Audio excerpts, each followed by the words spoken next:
कल हम जो चर्चा प्रारंभ किए थे व्यक्तित्व विकास, उसी को आगे जारी रखते हुए हम पढ़ रहे हैं श्रीमद् भगवद गीता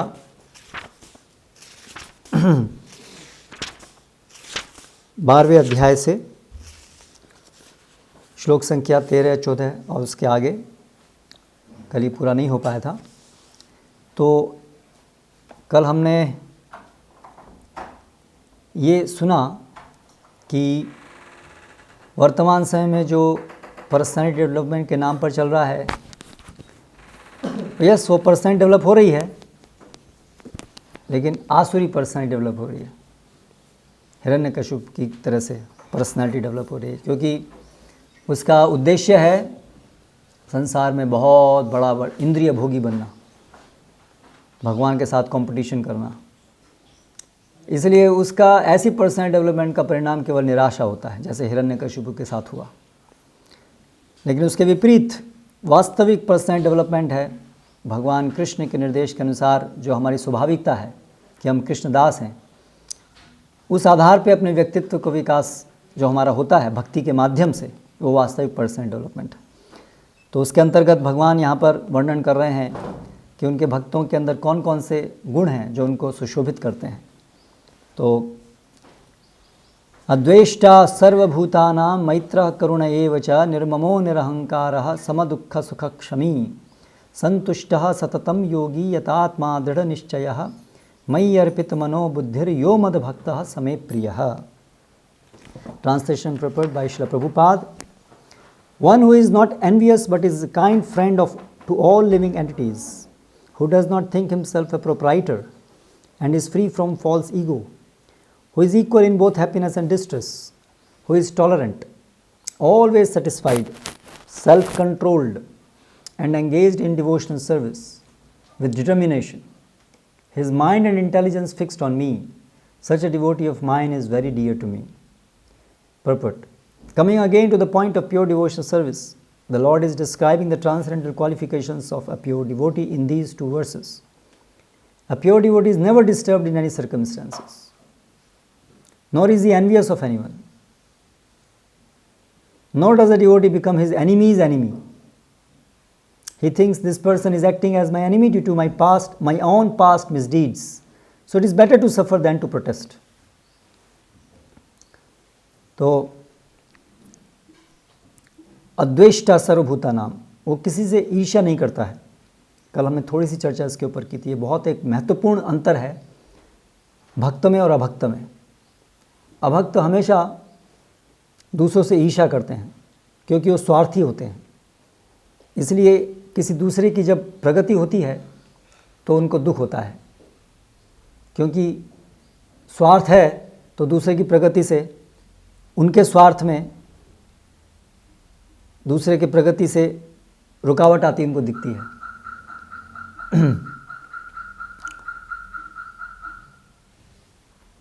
तो हम ये देख रहे हैं कि पूरे जगत में सब लोग एक दूसरे से ईर्ष्या करते हैं और इसलिए अलग अलग स्तर पर लड़ाई होती है। भाई भाई के बीच में लड़ाई होती है, अड़ोसी पड़ोसी के बीच में लड़ाई होती है, एक भाषा वालों की दूसरी भाषा वालों के बीच में लड़ाई होती है, एक देश की दूसरे देश वालों से लड़ाई होती है।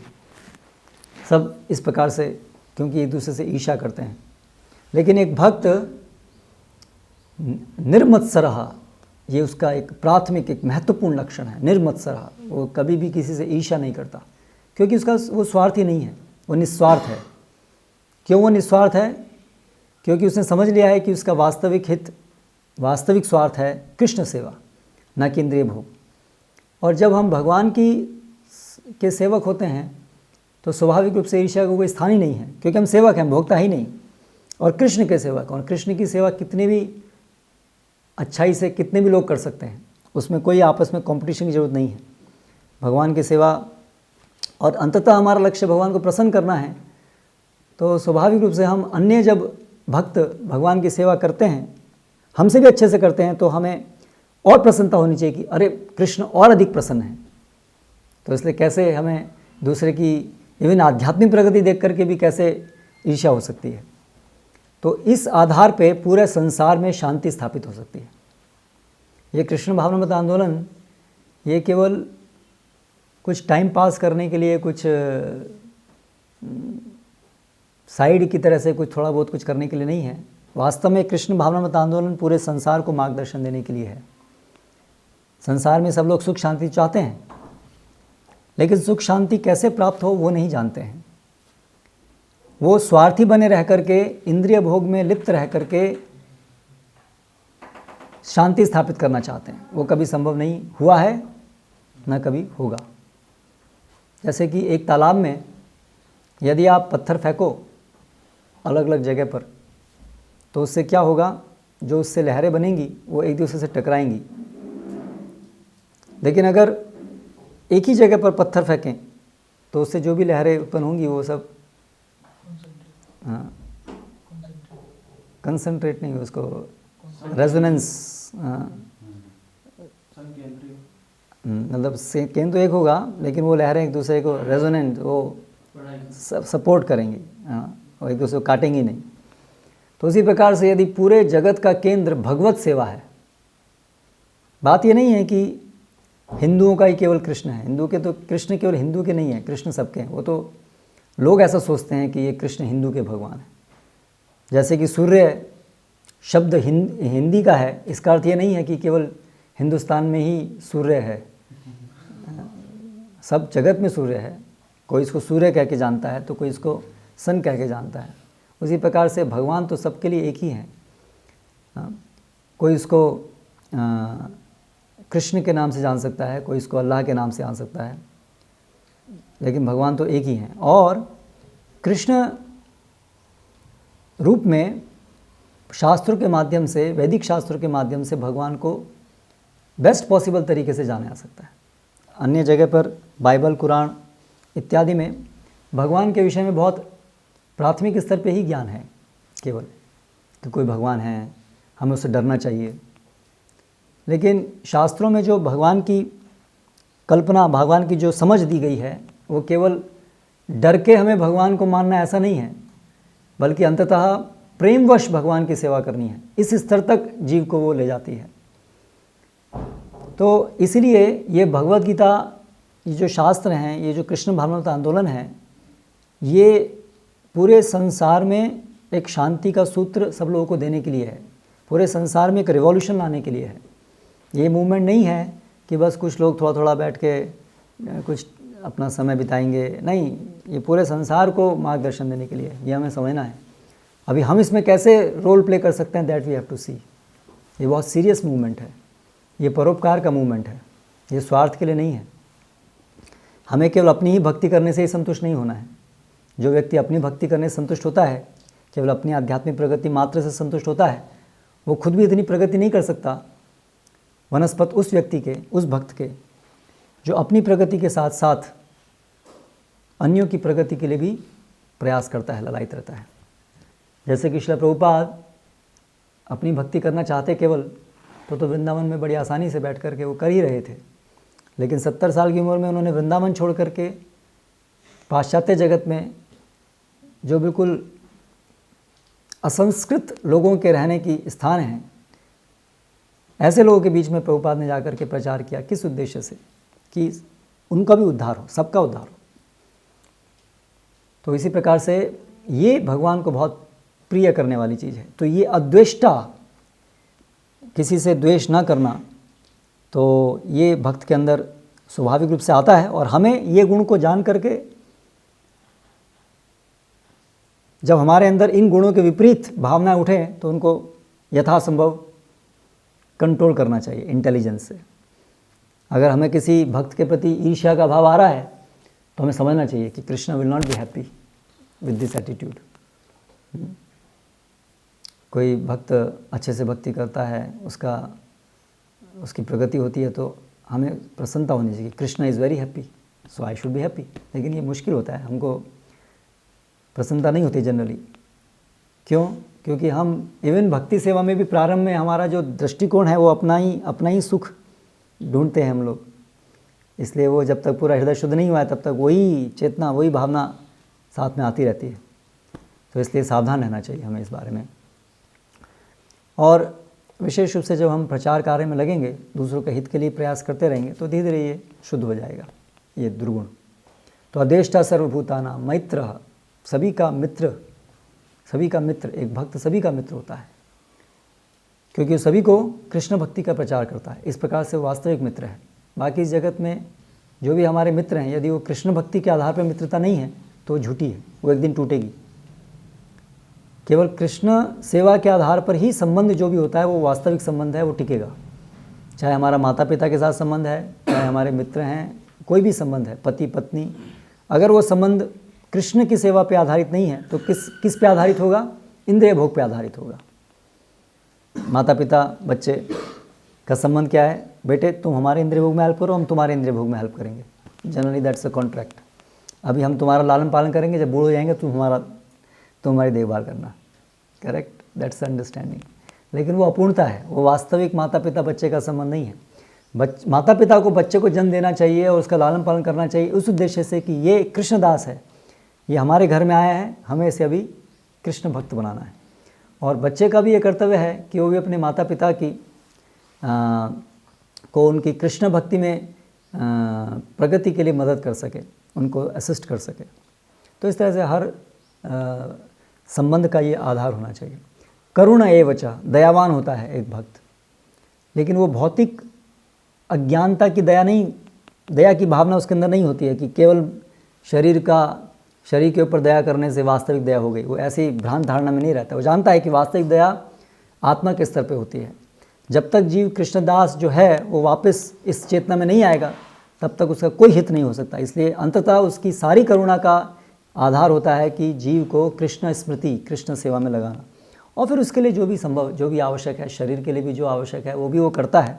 लेकिन उसकी समझ होती है क्लियर कि कृष्ण भक्ति के लिए जो जरूरी है, शारीरिक आवश्यकता, केवल वही पूरा करना। हाँ, फिर आगे श्लोक प्रभुपाद लिखते हैं, in the Shrimad Bhagavatam it is stated तत्ते अनुकंपा समीक्षमानो भुंजान एवात्मकृतम विपाकम। तो ये इवन एक भक्त जो है द्वेष नहीं करता है, अपने दुश्मन से भी द्वेष नहीं करता है। क्यों? अगर कोई उसके प्रति शत्रुता का व्यवहार करता है तो भक्त क्या सोचता है? भगवान की अनुमति के बिना तो कुछ हो नहीं सकता। तो अगर कोई दूसरा व्यक्ति हमें परेशान कर रहा है तो भगवान की अनुमति से ही कर रहा होगा। उनकी बिना अनुमति के तो संभव नहीं है कि कोई हमें परेशान कर सके। तो भगवान क्यों अनुमति दे रहे हैं उस व्यक्ति को हमें परेशान करने की? क्योंकि हमने अपने पूर्व जो बुरे कर्म किए हैं हमें उसका फल भुगतना है। इसलिए ये व्यक्ति को भगवान निमित्त बना रहे हैं हमें वो कष्ट देने के लिए। तो इस तरह से वो हृदय में कभी भी किसी के प्रति द्वेष नहीं रखता है। यही कारण है मेरे सारे दुखों का, ऐसा भक्त नहीं सोचता। जानता है कि मैं ही कारण हूँ अपने दुखों का, और कोई अन्य व्यक्ति कारण नहीं है, बाकी तो निमित्त बन रहे हैं। लेकिन अगर हम किसी दूसरे को दुख दें तो हम नहीं सोचिए हमें क्या है, हम तो निमित्त बन रहे हैं। अगर हम निमित्त बन रहे हैं तो फिर निमित्त जो बन रहा है वो उसे उसका परिणाम भुगतना पड़ेगा। वो निमित्त क्यों बन रहा है? अपनी इच्छा की वजह से बन रहा है। किसी को परेशान करने की, दूसरे को हिंसा करने की इच्छा है तो भगवान उसको, एक व्यक्ति को कष्ट भुगतने के लिए कर्मफल उसके तैयार हो गए हैं और एक व्यक्ति की इच्छा है पाप कर्म करने के लिए, भगवान इन दोनों को जोड़ देते हैं। तो जो पाप कर्म करने की जो इच्छा धारण करता है वो पाप कर्म करने की अनुमति भगवान देते हैं, वो पाप कर्म करता है लेकिन फिर उसका फल भी भुगतता है। जिस प्रकार से वर्तमान में जो व्यक्ति कष्ट भुगत रहा है उसने कभी ऐसे पाप कर्म किए होंगे तो उसको आज वो फल भुगतने का समय आ गया है। तो इस प्रकार से भगवान सबको मिलाते हैं। जैसे कक्षा में होता है ना कभी कभी कि दो बच्चे शैतानी करते हैं तो टीचर दोनों को बुलाते हैं, बोले तुम इसके कान पकड़ो, तुम इसके कान पकड़ो, दोनों कान एक दूसरे खींचो। तो ऐसे ही भगवान सब आयोजन करते हैं, इंस्ट्रूमेंट बनाते हैं। तो इसलिए भक्ति ये समझता है कि मेरे साथ जो भी बुरा हो रहा है मेरे पाप कर्मों के फल की वजह से है, इसलिए वो उसको सहन करता है। ऑफ कोर्स जितना हमारी बुद्धि है, जितना हम संभव है उतना हम लोग वो कष्ट के निवारण के लिए प्रयास कर सकते हैं शास्त्रों के निर्देश के अंतर्गत, ये जानते हुए कि निवारण जितना कर्म फल के अनुसार संभव होगा उतना ही होगा, भगवान की अनुमति के अंतर्गत जितना होगा उतना ही होगा। तो जितनी हमारी बुद्धि शक्ति भगवान ने दी है उसके अंतर्गत हम प्रयास करें।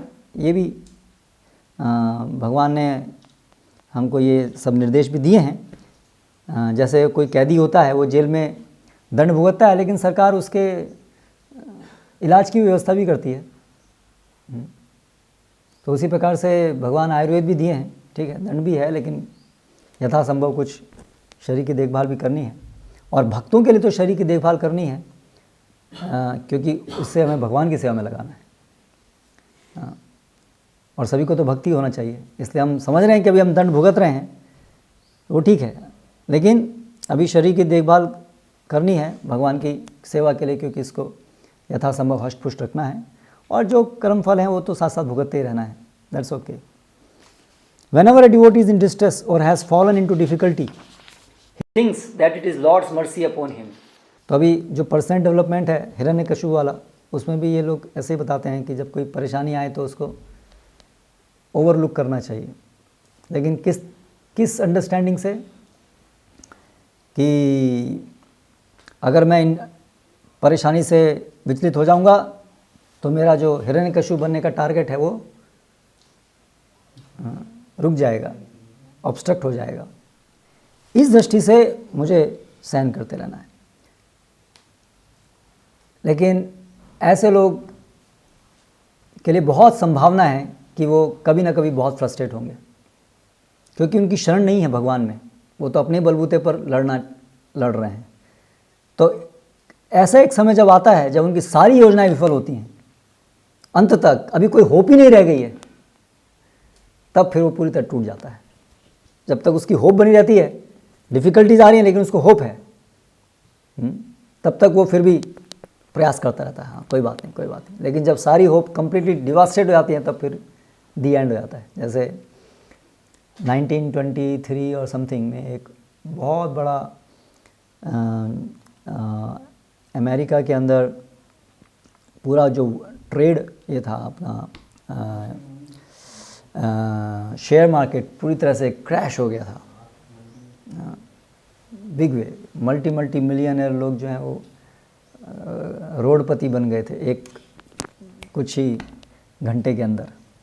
तो उस समय में बहुत बड़े बड़े बिजनेस मैग्नेट्स, वो लोग बहुत ऊंची ऊंची उनकी बिल्डिंग्स में, स्काई स्क्वायर बिल्डिंग्स में उनके बड़े बड़े ऑफिस थे। तो अभी वो लोग लिफ्ट से नीचे आने की जगह सीधे विंडो से ही छलांग लगा दिए बहुत सारे सुसाइड कर लिए, क्योंकि उनको अभी कोई आशा की किरण नहीं रह गई। तो हम ये बहुत ही जगह में देखते हैं, बहुत लोग सुसाइड करते हैं, क्योंकि ऐसा समय आता है जीवन में कि अभी तो कोई आशा ही नहीं रह गई, इट्स डार्क। लेकिन भक्त के साथ कभी ऐसा नहीं होता है। There is no such darkness in devotee's life, because he has full faith कि जो भी ये कष्ट आ रहे हैं ये मेरे कर्म फल का भुगतान है, इससे तो मैं शुद्ध हो रहा हूँ। ये शुद्ध हो करके, और ये बहुत ही जगत में इस प्रकार से कष्ट तो आते रहते हैं, लेकिन एक कष्टों के बियॉन्ड उसका पूर्ण विश्वास है कि वो भगवत सेवा का स्थान है जहाँ पर कोई ये भौतिक सुख दुख नहीं है, और उसको पूरा विश्वास है कि मैं इन कष्टों को पार करके वहाँ जा रहा हूँ। लेकिन भौतिकतावादी लोगों के जीवन में तो ये भौतिक सुख ही सब कुछ है, भौतिक कष्टों का निवारण और भौतिक सुख, यही उनके जीवन का एकमात्र लक्ष्य है। यदि यही ब्लॉक हो गया तो फिर और क्या रह गया जीने के लिए। लेकिन भक्तों का जीवन तो इससे बिल्कुल परे है, हाँ, इसलिए ये भौतिक सुख दुख उनको प्रभावित नहीं करते हैं। तो भक्त क्या सोचता है, thanks to my past misdeeds I should suffer far far greater than I am suffering now. मुझे तो और कष्ट मिलने चाहिए थे, ये तो भगवान हैं जो कृपावश मुझे केवल टोकन रिएक्शन दे रहे हैं, केवल मुझे याद दिलाने के लिए कि ये बहुत ही जगत में कितने कष्ट हैं और पाप कर्म किए हैं, दोबारा मत करना और दोबारा इस जगत में आने की प्लानिंग मत करना। It's the mercy of the supreme Lord that I am not getting all the punishment I am due, I am just getting a little by the mercy of the supreme personality of godhead. Quote over. Therefore, he is always calm, quiet and patient despite many distressful conditions. इसलिए हमेशा वो काम peaceful रहता है। तो personal development में ये सब बातें बताते हैं, मुश्किल आए तो भी शांत रहे। लेकिन भक्त के लिए बहुत स्वाभाविक होता है सब करना, और उससे वो भगवान की तरफ बढ़ रहा है। बाकी लोग अपने को पीसफुल काम रख करके अंततः किस तरफ जा रहे हैं, हिरण्यकशिपु बनने की तरफ जा रहे हैं। अंततः वहाँ डिस्ट्रेस आएगी, जन्म मृत्यु का चक्र तो लगा रहेगा। सो वो डिस्ट्रेस से कैसे बचेंगे, वो तो हमेशा बनी रहेगी उनके लिए। A devotee is always kind to everyone even to his enemy.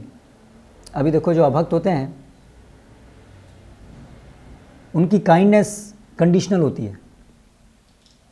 अगर कोई व्यक्ति उनके इंद्रिय भोग में हेल्प करता है तो वो उसके प्रति काइंड रहते हैं, लेकिन अगर कोई व्यक्ति उनके इंद्रिय भोग में रुकावट पैदा करने लगता है तो अगर वो उसका बच्चा भी हो तो भी वो उसके प्रति क्रूर बन जाता है, जैसे कि हमने हिरण्यकशिपु केस में देखा। तो वो काइंड था जो उसके अपने सोल्जर्स थे और उसके अपने मंत्री इत्यादि थे, क्योंकि वो उसी की हाँ में हाँ करते थे, लेकिन प्रहलाद नहीं करता था। हालांकि प्रहलाद उसका पुत्र था तो भी वो एक क्रूर बन गया। क्या आप इमेजिन कर सकते हैं एक पिता अपने बच्चे को मारने के लिए प्रयास करे? वेरी डिफ़िकल्ट टू इमेजिन, लेकिन ये संभव हो जाता है। जो इंद्रिय भोग के लिए है वो ऐसा भी स्तर पे भी गिर जाता है कि वो अपने उसके इंद्रिय भोग में रुकावट आए तो अपने बच्चे को किसी को भी नहीं छोड़ता है। और ऐसा हम देखते हैं बहुत ही जगत में होते हैं, हिरण्यकशिपु और वर्तमान समय भी हम देखते हैं। एक बच्चा भी अपने, कई बार होता है पिता की प्रॉपर्टी होती है बहुत सारी, तो प्रॉपर्टी के चक्कर में पिता को ही मार देते हैं। देयर आर इंस्टेंसेस, क्योंकि जब आदमी इंद्रिय भोग में के चक्कर में फंसता है तो वो कुत्ता जैसा बन जाता है, जानवर जैसा। जानवर क्या होता है? जानवर का जीवन तो यही होता है ना, सेल्फिशनेस, इंद्रिय भोग। तो इसलिए जहाँ पर जीवन का लक्ष्य इंद्रिय भोग होता है वहाँ पर मनुष्य नहीं रह के पशु बन जाता है, और पशु भी हिंसक पशु, क्योंकि मनुष्य है तो बुद्धि ज़्यादा है, तो जब वो पशु बनता है तो बहुत खतरनाक पशु बनता है ना। तो पशु से नीचे गिर जाता है अपनी बुद्धि का दुरुपयोग करते हुए। इसलिए हम देख रहे हैं आज संसार में लोग का जो जीवन है पशु से भी ज़्यादा घातक हैं वो लोग। एक कुत्ता क्या है, थोड़ा सा अपना खाने के लिए किसी दूसरे कुत्ते को थोड़ा नोचेगा, थोड़ा एक मारेगा, लेकिन मनुष्य तो एटम बम बना करके पूरी हजारों लाखों लोगों को मार देंगे, है ना। या प्रदूषण करके या ऐसी ऐसी चीज़ें करेंगे जिससे बहुत बड़ी खराब स्थिति को उत्पन्न कर देंगे, है ना। और उनको कोई परवाह ही नहीं है, मज़ा लेंगे उसमें। तो इसलिए इस प्रकार से उनका जीवन बन जाता है। A devotee is also always kind to everyone, even to his enemy. निर्ममा, निर्ममा, अभी दूसरा गुण है निर्ममा। निर्ममा, मेरा नहीं है, कुछ भी मेरा नहीं है, इस भावना में वो इस संसार में रहता है। तो जो उसके पास होता है वो ये नहीं सोचता कि ये मेरे लिए, ये मेरे भोग के लिए, ये मेरा है।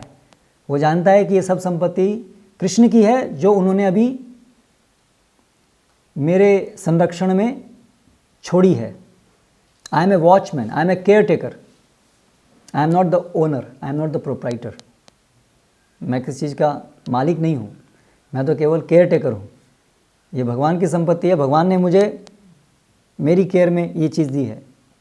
हाँ, तो मुझे इसको उपयोग किस प्रकार से करना चाहिए, जैसे मेरे जो स्वामी हैं, भगवान है, जिनकी संपत्ति है, जैसा वो चाहते हैं। तो इसलिए उसके पास जो भी होता है, धन संपत्ति, उसके परिवारजन, जो भी उसका है, मानस देह हो गए हो जो कि चुमोर, मेरा मन, मेरा घर इत्यादि जो भी है, अर्पिलू तवा पदे नंद किशोर, वो सभी भगवान की शरण में अर्पित करता है। यानी उसको भगवान की इच्छा के अनुसार ही उसको यूज़ करता है। Nirmama means that a devotee does not attach much importance to the pains and troubles pertain to the body. उसी प्रकार से शरीर के प्रति भी वो निर्मम रहता है, ये मेरा नहीं है। तो शरीर के पेन्स और प्लेजर के प्रति वो निश्चेष्ट रहता है। जब शरीर को कष्ट आते हैं तो ऐसा नहीं सोचता अरे मेरे को बहुत दुख हो रहा है, क्योंकि जानता है शरीर मैं नहीं हूँ। और जब शरीर में सुख होता है तो भी नहीं सोचता है कि मैं बहुत सुखी हूँ। शरीर के सुख दुख मेरे सुख दुख नहीं है। Because he knows perfectly well that he is not the material body, he does not identify with the body. He perfectly knows that he is not the material body. He does not identify with the body. Therefore, he is freed from the conception of false ego and is equipoised in happiness and distress. सुख दुख में संभाव रहता है, क्योंकि जानता है शरीर नहीं है, वो शरीर नहीं है, सुख दुख हमारा नहीं है। तो एक भक्त किस चेतना में कार्य करता है कि ये भौतिक जगत में भगवान ने हमें ये शरीर दिया है और ये जगत में जो भी चीज़ें हैं, अभी हमारा ये अपॉर्चुनिटी है कि इसके माध्यम से हम भगवान की सेवा करें। भगवान ने हमें ये चीज़ें दी हैं और अभी हमें इनको भगवान की सेवा में लगाना है। इस धारणा से वो हर चीज़ को ग्रहण करता है। और अभी ये शरीर है, जैसा भी है, ये तो बीमार होगा, इससे अनेक प्रकार के कष्ट होंगे, बट कृष्णा वांट्स कि जैसा भी है इसको भगवान की सेवा में लगाते रहना है। इसलिए जब कष्ट आते हैं शरीर में तो वो डिप्रेस नहीं होता है, क्यों डिप्रेस होगा? जैसा भी है भगवान की सेवा में लगाना है। जैसे कोई मालिक है तो उसके घर में एक बहुत वफादार नौकर है, तो मालिक ने उसको एक कोई स्कूटर है, जाओ ये लेके आओ, तो अभी वो स्कूटर जो है वो रास्ते में ख़राब हो गया, प्रॉब्लम कर रहा है, लेकिन उसका माइंड कहाँ फोकस्ड है कि मालिक ने वो जो मुझे काम दिया है वो मुझे करना है। तो स्कूटर रुक गया, ख़राब हो गया, तो उसकी वजह से वो फ्रस्ट्रेट नहीं होता है कि क्या ये स्कूटर इतना परेशान कर रहा है। हाँ, उसको एंग्जाइटी होती है कि स्वामी ने मेरे को ये लाने के दिया है और ये स्कूटर अब बिगड़ गया है, तो लेकिन वो उसका मंतव्य है कि अभी ये स्कूटर बिगड़ गया, इसके लिए क्या करना है। लेकिन एक व्यक्ति जो स्कूटर या कार अपने ही इंद्रिय भोग के लिए यूज़ कर रहा है, अभी मैं एंजॉय करूँगा राइड इन द कार, और उसकी कार ख़राब हो जाए तो उसको बहुत गुस्सा आ रहा है, सारा प्लानिंग ख़राब कर दिया मेरा। आज मैं सोचा था इतना एंजॉय करूँगा और अभी ये हो गया। लेकिन एक जो सेवक है वो तो कार या स्कूटर पे ड्राइव कर रहा था अपने भोग के लिए नहीं, स्वामी के भोग के लिए। इसलिए उसको तो कुछ भी कष्ट आ जाए लेकिन वो प्रयास करता रहता है कैसे मैं जो स्वामी हैं उनकी सेवा के लिए कैसे मैं इसको कैसे सेवा को पूरा करने का प्रयास करूं। इसलिए अगर कोई कष्ट भी आता है तो भी उसके लिए ये एक और स्फूर्ति का कारण बनता है कि अभी और मौका है मेरे लिए, मेरे जो मालिक हैं उनका आदेश पूरा करने के लिए अभी कठिनाई आई है, तो मेरी वफादारी को मुझे अभी और प्रकट करने का ये मौका है कि इतनी परेशानी होने पर भी मैं करके दिखाऊंगा, मैं पूरा प्रयास करूंगा, पीछे नहीं हटूंगा। तो उसके लिए जो कष्ट आते हैं वो इसलिए डिप्रेसिंग नहीं होते हैं, ट्रबल्स, ऑब्स्टिकल्स। और हमें हमेशा ये सोच के चलना चाहिए कि ऑब्स्टिकल्स तो आएंगे। ये भौतिक जगत में हमें भगवान ने सेवा करने के लिए, ट्रेन करने के लिए यहाँ पर अभी हम हैं, तो ये जगह ही ऐसी है जहाँ पर कि भगवान की सेवा में ऑब्स्टिकल्स आएंगे, क्योंकि ये माया नगरी है। माया का काम ही है भगवान की सेवा में ऑब्स्टिकल्स प्रोड्यूस करना। इसलिए शरीर के माध्यम से, अन्य लोगों के माध्यम से ऑब्स्टिकल्स आएंगे। We have to be ready for it. ऐसा नहीं सोचना चाहिए ऑब्स्टिकल्स आए ये क्यों आ गए, क्या हो गया, आएंगे ही। तो फिर प्रश्न उठ सकता है भगवान ने फिर ऐसा क्यों ऑब्स्टिकल्स वाली जगह में हमको रखा है। भगवान की सेवा में बिना ऑब्स्टिकल वाली जगह में रखते तो अच्छे से सेवा कर सकते थे। इसका क्या उत्तर है?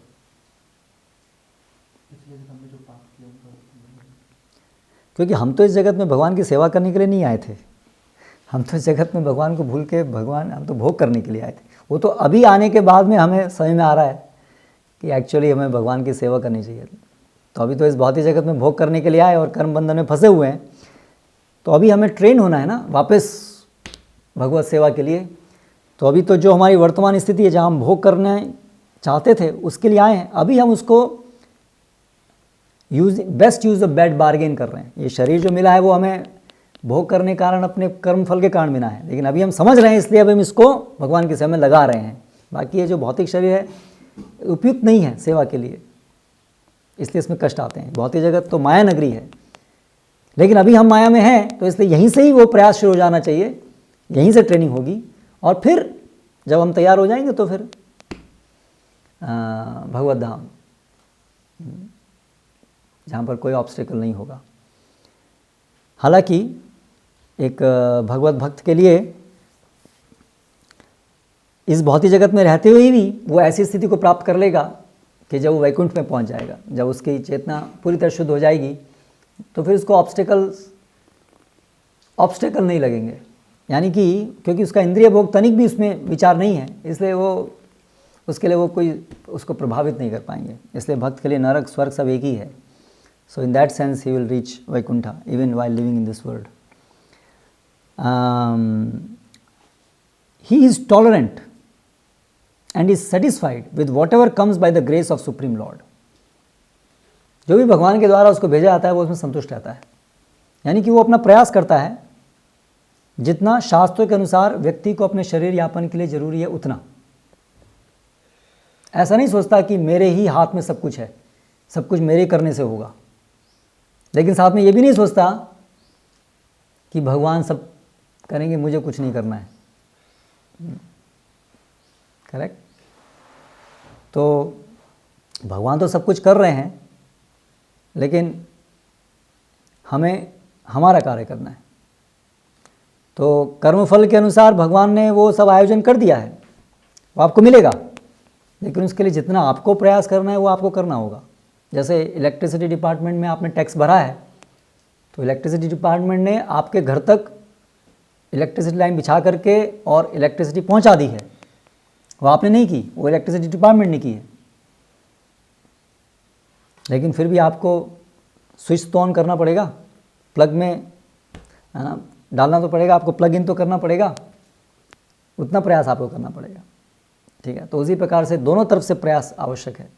जैसे हमने देखा था कि कोई भी कर्म को सिद्ध होने में 5 कारण हैं, तो उसमें से भगवान अंतिम कारण है, वो सब व्यवस्था किए हैं, लेकिन अंततः हमें भी वर्तमान समय में कुछ कर्म करना होगा। तो इस समझ से हम इस भौतिक जगत में कार्य करते हैं अपने शरीर निर्वाह के लिए कि हमें भी कुछ कार्य करना होगा। कुछ कार्य यानी उसका कुछ कार्य की डेफिनेशन क्या है कि उसका लक्ष्य होना चाहिए जितना शरीर के लिए आधारभूत आवश्यकताएं हैं उसको पूरा करने के लिए जो आवश्यक है उतना, उसके लिए जितना प्रयास आवश्यक है जितना, और वो भी हमारे कर्म फल के अनुसार किसी को बहुत आसानी से मिल जाएगा, किसी को थोड़ा ज़्यादा परिश्रम करने से मिलेगा, लेकिन मिलेगा। इसलिए उसके लिए चिंतित होने की जरूरत नहीं है।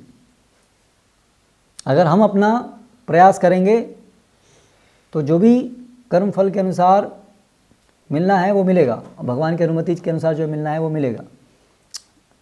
और फिर कर्म फल के अनुसार किसी को ज़्यादा मिलेगा कम मिलेगा तो उससे हमें परेशान नहीं होना है।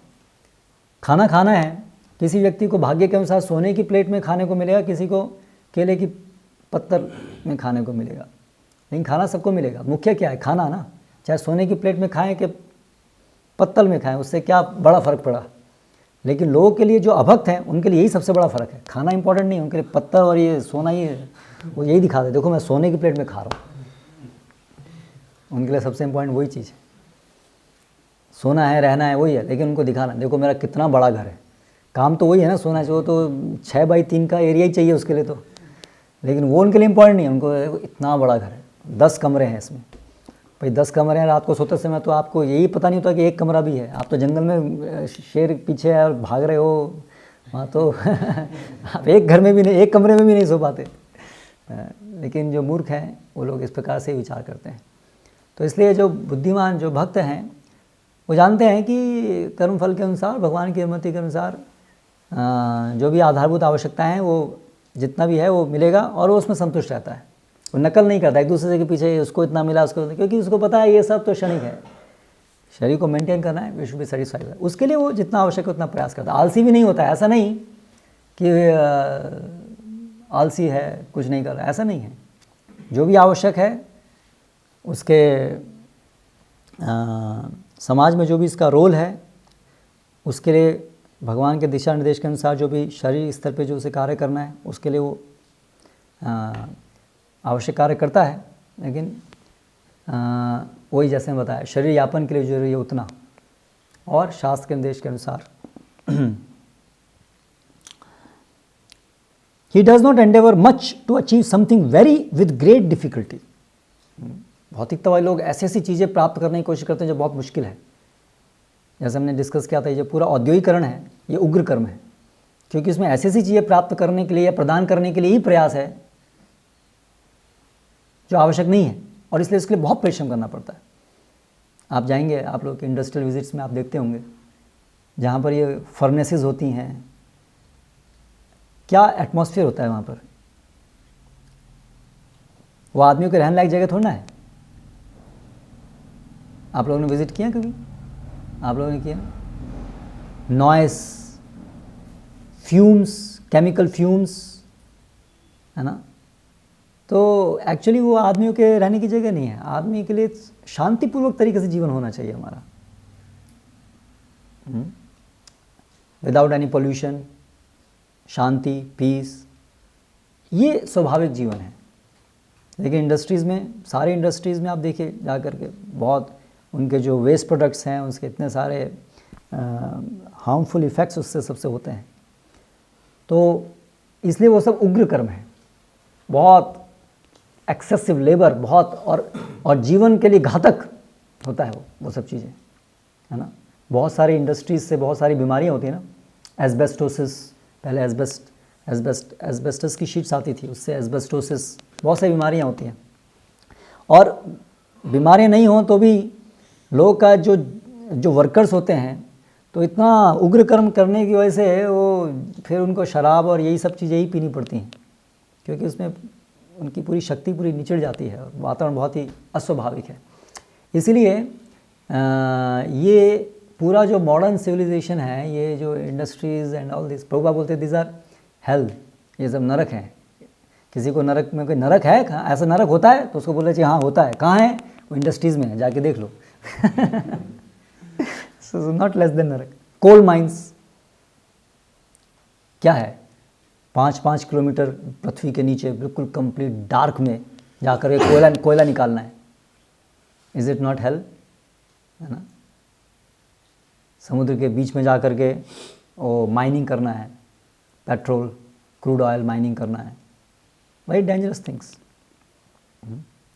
तो इस तरह से ये जो भगवान आसानी से अपने आप भेज दें, जो आसानी से प्राप्त हो जाए, वो उसी में संतुष्ट होता है भक्त। तो आसानी से भगवान ने हमारे को दिया है खाने के लिए अनाज, दूध, और रहने के लिए आराम से हम कोई कॉटेज बना सकते हैं, सिंपल। तो उस तरह से ये इसका अर्थ है, आसानी से जो उपलब्ध हो, यानी कि जो भी बेसिक नेसेसिटीज़ हैं प्राकृतिक तरीके से उसको प्राप्त करके वो संतुष्ट होता है।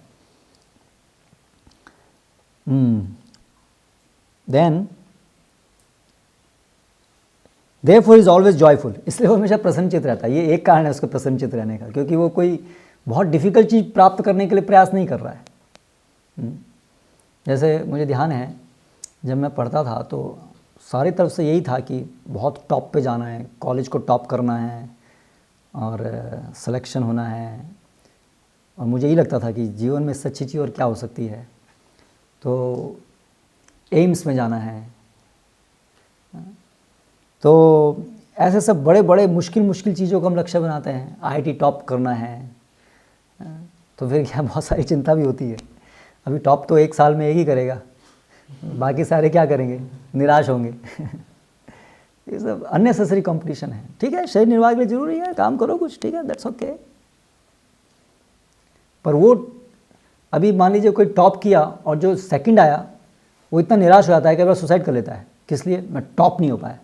एक्चुअली आप देखो तो उसमें तो क्या बड़ी बात थी, टॉप नहीं कर पाया तो काम निर्वाह करने के लिए तो बहुत बड़ी चीज़ हो गई, फिर भी कोई बड़ी बात, कोई मुश्किल नहीं है। लेकिन उसकी आवश्यकता नहीं थी कि मुझे एक जॉब मिले या मुझे कोई अपना शरीर निर्वाह के लिए कुछ काम मिले। उसकी आशा या उसकी नीड क्या है? संसार में सब लोग देखें कि मैं सबसे बड़ा हूँ। वो हमारी आवश्यकता थोड़ा ना है।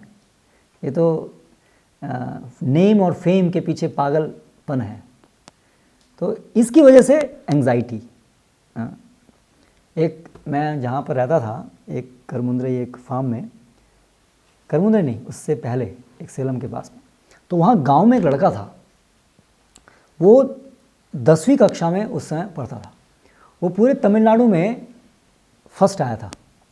तो उसको करुणानिधि, उस समय वहाँ चीफ मिनिस्टर था, तो करुणानिधि ने उसको बुलाया था और उसको प्राइज़ गिफ्ट दिया था। एक वो पूरे न्यूज़पेपर्स में आया था। गांव का लड़का था, बिल्कुल एक छोटे से गांव का लड़का था। फिर हम उस फार्म से चले गए, कुछ महीने बाद हमारे अपनी ज़मीन हो गई, फिर वहाँ चले गए। तो हमारा सामान कुछ रखा हुआ था वहाँ पर, और वॉचमैन था। तो हम 2-1 साल बाद वहाँ पर आए देखने के लिए, कि अपना सामान लेने के लिए। तो उसके घर गए, वो नहीं, वॉचमैन से बात कर रहे थे। तो वॉचमैन ने बताया कि वो जो लड़का है वो हमारी ज़मीन में एक पेड़ पे फंदा ला के मर गया, क्योंकि 12वीं कक्षा में उसका जो है वो टॉप नहीं कर पाया, कुछ मार्क्स से रह गया। इसकी वजह से उसने फांसी ला के मर गया। सी द मैडनेस, क्योंकि टॉप करना है, आर्टिफिशियल डिज़ायर्स। ऐसे करके बहुत लोग जो हैं अननेसेसरी अपने को चिंताओं में डाल रहे हैं, एंग्जाइटी में डाल रहे हैं, और पूरी सोसाइटी उसके लिए जिम्मेदार है, क्योंकि पूरी सोसाइटी हमें ऐसे प्रेरित कर रही है। इसकी क्या ज़रूरत है? Is it necessary? टॉप नहीं हो तो क्या हो गया? That is not the goal of life. लेकिन लोगों को गोल ऑफ लाइफ वही बना दिया गया है, बड़ा आदमी बनना है, शोहरत, है ना, इज्जत, ये हैं जो जीवन में लोग जिनके लिए भाग रहे हैं, इसलिए वो फिर परेशान रहते हैं। तो लेकिन भक्त जो है ऐसे ये पागलपन में नहीं रहता है, उसे पता है शरीर को मेंटेन करना है, I will do something to maintain my body as easily as possible, जितना कम से कम, जितना आसानी से हो जाए उतना अच्छा। किसके लिए प्रयास करना है? जन्म मृत्यु के चक्र से निकलने के लिए मेहनत करनी है, तो उसके लिए मेहनत करनी है, उसके लिए समय बचाना है, ना कि अननेसेसरी चीज़ों के लिए। और यही सब चिंताओं का, इसलिए प्रभुपाद कह रहे हैं ही इज़ जॉयफुल, क्योंकि शरीर को निर्वाह करना बड़ा आसान है, उसमें कोई चिंता की बात ही नहीं है, it's very easy. Krishna has already provide everything, very easy, इसलिए वो जॉयफुल हो जाता है, चिंताएं सब खत्म हो जाती हैं। और उसके ऊपर रियल जॉय आता है भगवान की सेवा करने से। He is a completely perfect mistake because he is fixed in the instructions received from the spiritual master, and because his senses are controlled, he is determined. वो बड़ा ही उसका वो डिटरमिंड होता है, दृढ़ संकल्प होता है उसका। क्यों? क्योंकि उसकी इंद्रियां संयम में होती हैं, भगवान की सेवा करता है और इंद्रियों को संयम में रखता है। लेकिन जो अभक्त हैं वो तो, उनका तो लक्ष्य ही है इंद्रिय भोग करना, तो इंद्रिय संयम कैसे होगा? उनका तो लक्ष्य ही है इंद्रियों को एजिटेट करना। एक्चुअली जो संसार में लोग जिसको सुख बोलते हैं, सोचते हैं, वो क्या है? इंद्रियों को टिटिलेट करना, एजिटेट करने को वो सोचते हैं ये सुख है ना। जैसे आप कभी जाएंगे, वो होते हैं ना अलग अलग प्रकार के सर्कस और इस सब चीज़ में कुछ लगते हैं। जैसे एक होता है वो मैरी गो राउंड, बहुत बड़ा चक्कर होता है ना, ऊपर जाते हैं नीचे आते हैं। फिर एक वो एक बहुत तेज़ चलने वाली ट्रेन होती है, ऐसे ऊपर नहीं चलती है, मौत का। फिर एक शिप होता है वो ऐसे। तो जब आप ऐसे चलते हैं तो आपको कैसे एकदम से एक लोग क्यों जाते हैं उसमें बैठने के लिए? क्योंकि एक एक्सपीरियंस जो है उसका एक ऐसा लगता है कि अनूठा एक्सपीरियंस, करेक्ट। ऊपर से ऐसे एकदम से उल्टा होकर के तेज गति से आए। तो वो क्या हुआ, वो सेंसेस जो थी वो एक्स्ट्रा ऑर्डिनरली एजिटेट हुई, करेक्ट। और उसको हम सोचा ये हैप्पीनेस है, correct.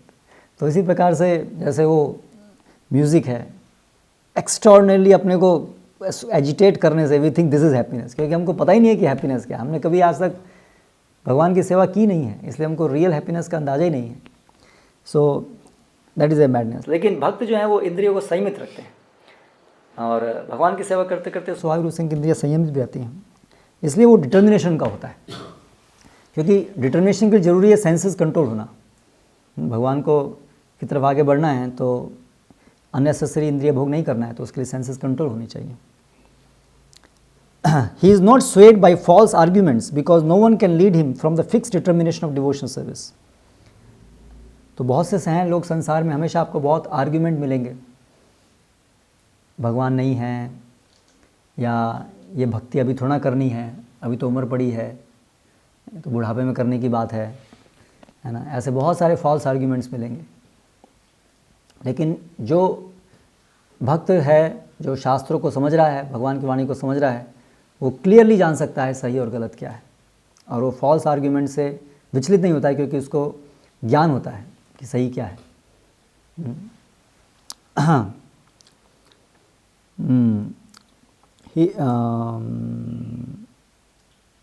He is fully conscious that Krishna is the eternal Lord, so no one can disturb him. All these qualifications enable him to fix his mind and intelligence entirely on the Supreme Lord. ये सब गुणों से क्या परिणाम क्या होता है कि वो अपने मन को और बुद्धि को भगवान में लगा पाता है। यही अंतिम उद्देश्य है ना हमारा गुणों का।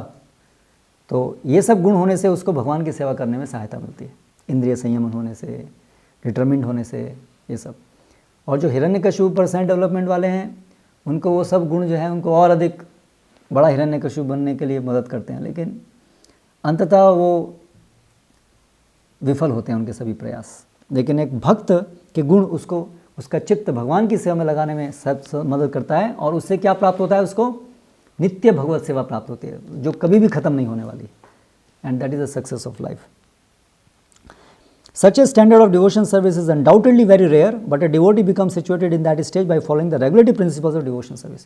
तो अभी ये सिद्ध अवस्था के गुण हैं ये सब, तो अभी हमारे अंदर अभी तुरंत नहीं आएंगे ये सब, है ना, क्योंकि अभी हम साधक हैं।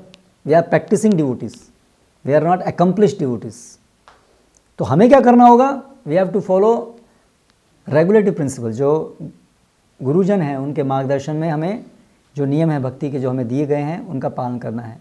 जैसे कि सुबह ब्रह्म मुहूर्त में उठना, नियमित माला जप करना जितना भी हमने व्रत लिया है, फिर 4 आधारभूत नियम हैं उनका पालन करना, ये सब रेगुलेटिव प्रिंसिपल्स हैं डिवोशनल सर्विस के। अंततः महत्वपूर्ण गुरु की शरण लेना। तो ये सब रेगुलेटिव प्रिंसिपल्स फॉलो करते करते एक दिन आएगा कि हम लोग इस प्रकार के ये गुण स्वाभाविक रूप से हमारे अंदर उपस्थित हो जाएंगे। Furthermore, the Lord says that such a devotee is very dear to him, for the Lord is always pleased with all his activities in full Krishna consciousness. तो भगवान इससे बहुत प्रसन्न होते हैं, ऐसे भक्त से जो इस प्रकार से सिद्ध अवस्था में होता है, शुद्ध होता है। और भगवान हमसे ही प्रसन्न होते हैं क्योंकि हम उस अवस्था को प्राप्त करने के लिए प्रयास कर रहे हैं। जैसे एक पिता बच्चा अगर चलने का प्रयास करता है तो उसको देख करके भी प्रसन्न होते हैं कि अभी एक दिन चलने लगेगा, ही इज़ ट्राइंग। तो उसी प्रकार से अभी हम एक्चुअली भगवान की सेवा ढंग से नहीं कर पा रहे हैं, लेकिन भगवान क्योंकि ये देख रहे हैं कि अगर हम सिंसियरली प्रयास करेंगे तो वो भी भगवान को कुछ हद तक प्रसन्न करेगा। सो इस तरह से ये पर्सनैलिटी डेवलपमेंट है, रियल पर्सनल डेवलपमेंट, जिसके लिए हमें उत्साहित होना चाहिए। हरे कृष्ण।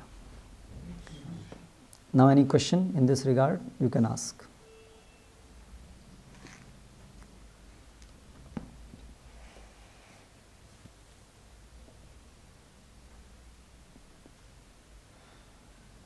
Nothing?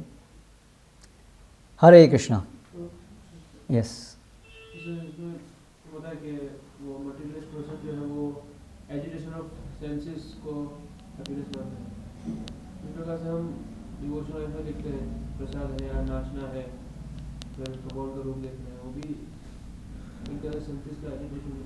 हाँ, वो जो नियोफाइट हैं हम लोग, क्योंकि हमें तो अभी सेंस एजिटेशन को ही हम हैप्पीनेस मांगते हैं, तो इसलिए आरंभिक अवस्था में उसका कुछ मिश्रण हो सकता है कि जैसे कीर्तन है तो कीर्तन का जो मेटीरियल एलिमेंट है, उसकी जो ट्यून है या उसका जो गाने वाले की आवाज़ है, उसकी वजह से हम लाइक कर रहे हैं, ऐसा हो सकता है क्योंकि हम अभी अशुद्ध अवस्था में हैं। लेकिन एक शुद्ध भक्त ऐसा नहीं करता है।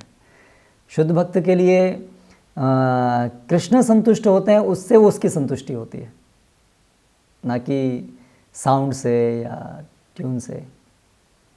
ऑफ कोर्स साउंड और ट्यून कृष्ण को संतुष्ट करती हैं तब जब हृदय शुद्ध हो, तब फिर उससे हम संतुष्ट होते हैं। प्रसाद, एक शुद्ध अवस्था में जो भक्त है वो प्रसाद सेवन करता है, वो कृष्ण इसको चखे हैं और उनको ये आनंद प्राप्त हुआ है, और इस चेतना से, इस धारणा से वो संतुष्ट होता है। और बहुत उच्च अवस्था में तो जैसे आप देखते हैं वृंदावन में भगवान टिफ़िन एक दूसरे से चोरी करते हैं और पिकनिक करते हैं। सो वो स्टेज में आकर के तो भक्त जो हैं वो भगवान प्रसन्न होते हैं कि भगवान चाहते हैं इनको खिलाएं, भगवान अपने हाथ से खिलाते हैं। So that's a very high stage. So then the pleasure is simply in seeing Krishna happy, and Krishna is happy in seeing that how nicely these devotees are dedicated. तो वो प्रेम का आदान प्रदान है। फिर वहाँ पर तनिक भी इंद्रिय भोग का कलमश नहीं है। लेकिन हमारे अभी वर्तमान स्थिति में संभवतः वो कुछ मिक्स होता है, तो हमें ये समझना चाहिए कि ये सही नहीं है। लेकिन जो इस प्रकार से साथ साथ चल रहा है तो ठीक है, उसको तुरंत एकदम से हम हटा भी नहीं पाएंगे, लेकिन उसको आगे बढ़ाना नहीं है। ठीक है, जो है भगवान इसको भी धीरे हटा दीजिए, शुद्ध हो जाए हम लोग। ऐसी प्रार्थना करते करते हमें प्रसाद सेवन या कीर्तन में भाग लेना चाहिए। कुणाल का क्वेश्चन है कि कुणाल उठ गया ऑन द वे। अच्छा, कि जो पेट्रोल है हमें फास्टर ट्रैवल करने में हेल्प कर रहा है, तो हेल्प है, अब ओवरऑल सही है, बट मदद तो कर रहा है ना हमारी कहीं ना किसी तरीके से। तो इस भौतिक जगत में ज़्यादातर चीज़ें जो हमने इन्वेंट की हैं उसका कुछ ना कुछ उपयोग है, लेकिन उसके साथ बहुत सारे दुरुपयोग भी हैं। तो फास्ट जाने में मदद भी कर रहा है, लेकिन फिर फास्ट एक्सीडेंट होने में भी मदद कर रहा है। करेक्ट, जितना तेज़ गति से जाएंगे उतना अच्छा एक्सीडेंट भी होगा, हॉस्पिटल जाने की जरूरत ही नहीं पड़ेगी, सीधा यमलोक।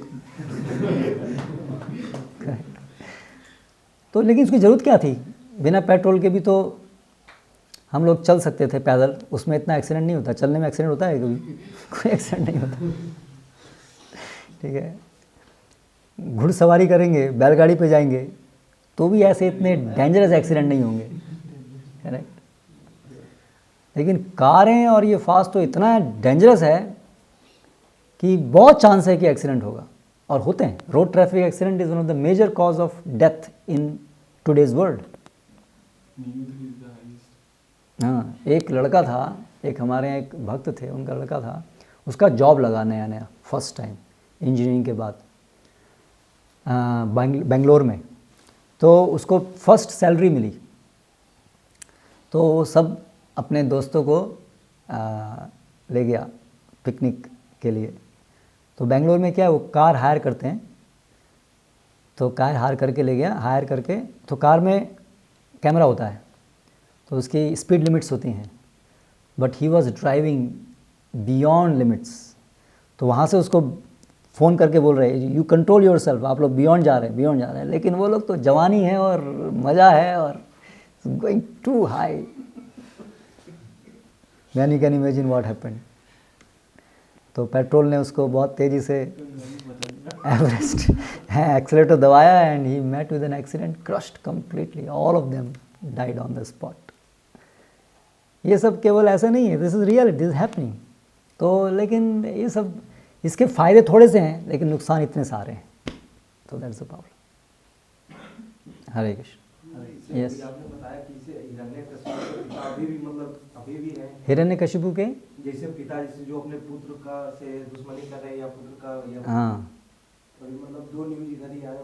एक मेगा मार्ट कंपनी है, मेगा मार्ट जी। हम्म। तो उसमें मतलब जो पुत्र था वो पिता को हटाकर सीईओ बन गया, फिर दोनों में झगड़ा। और इधर पेपर में पिता ने मतलब पुत्री का रेप करके खुद उसको मार दिया। Yes yes yes. जब इंद्रिय भोग लक्ष्य होगा तो देर नहीं है कि कुत्ते बिल्ली के स्तर पे हम लोग आ जाएंगे। That is not far away, क्योंकि इंद्रिय भोग मतलब जानवर। ह्यूमन बींग्स वो इंद्रिय, अनावश्यक इंद्रिय भोग, just for maintain the body जितना जरूरी है उतना इंद्रिय भोग, नॉट अननेसेसरी इंद्रिय भोग, वो जानवरों का लक्षण है। ओके, हरे कृष्ण। श्रील प्रभुपाद की जय।